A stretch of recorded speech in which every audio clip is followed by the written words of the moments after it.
Assalamualaikum warahmatullahi wabarakatuh. Bismillahirrahmanirrahim. Alhamdulillahirabbil alamin. Allahumma shalli wa sallim ala sayyidina Muhammadin al-Fatihi lima ughliqa wal khatimi lima sabaq. Nasrul haqqi bil haqqi wal hadi ila siratikal mustaqim wa ala alihi washabihi haqqa qadrihi wa miqdarihi adzim. Amma ba'du. Teman-teman semuanya, belajar ilmu agama sangatlah wajib. Kenapa?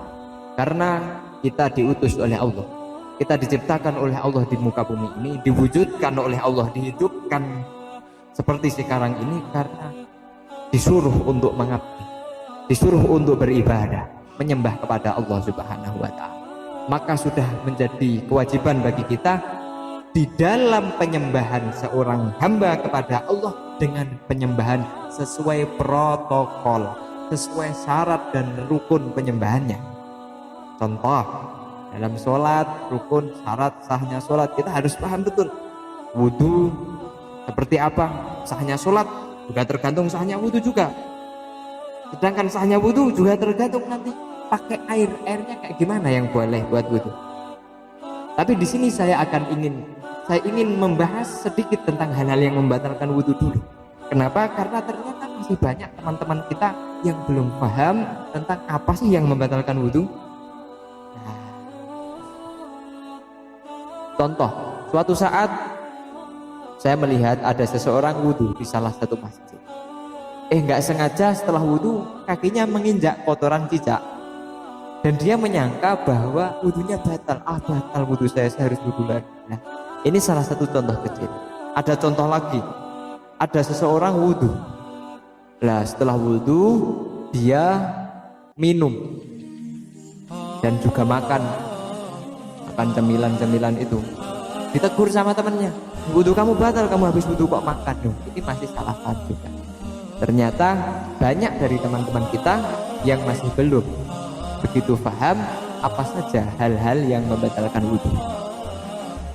Yang membatalkan wudhu yang pertama yaitu adalah keluarnya sesuatu dari salah satu dua jalan, entah itu jalan depan yaitu kubul atau jalan belakang yaitu dubur.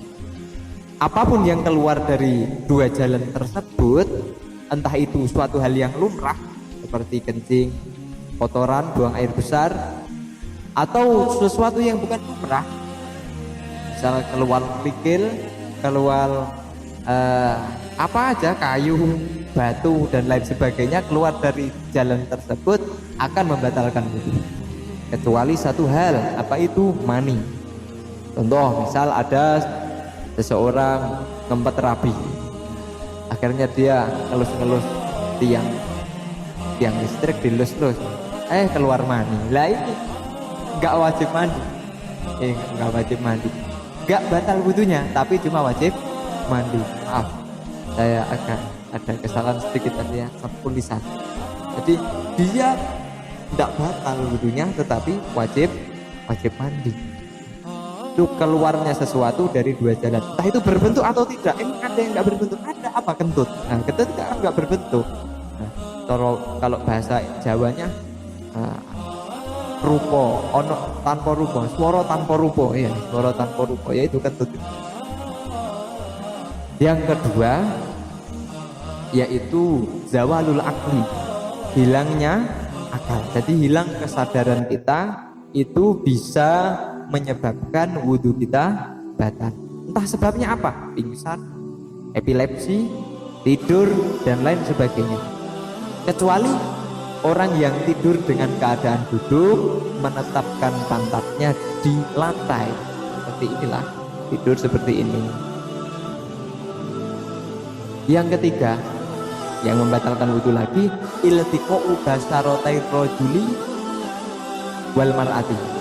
Kabiro ini ajnabiyah, ini pertemuan kulit antara laki-laki dan perempuan yang sudah besar, yang ajnabiyah. Nah, disinilah ada istilah-istilah kadang orang itu nggak paham ya. Ajnabiyah itu antonim atau lawan dari mahram. Mahram ya. Mahram itu apa? Mahram adalah orang yang haram dinikah, tidak boleh dinikah, haram hukumnya orang tersebut dinikah, namanya mahram. Siapa mahram itu? Mahram ada 3 jenis sebab mahram.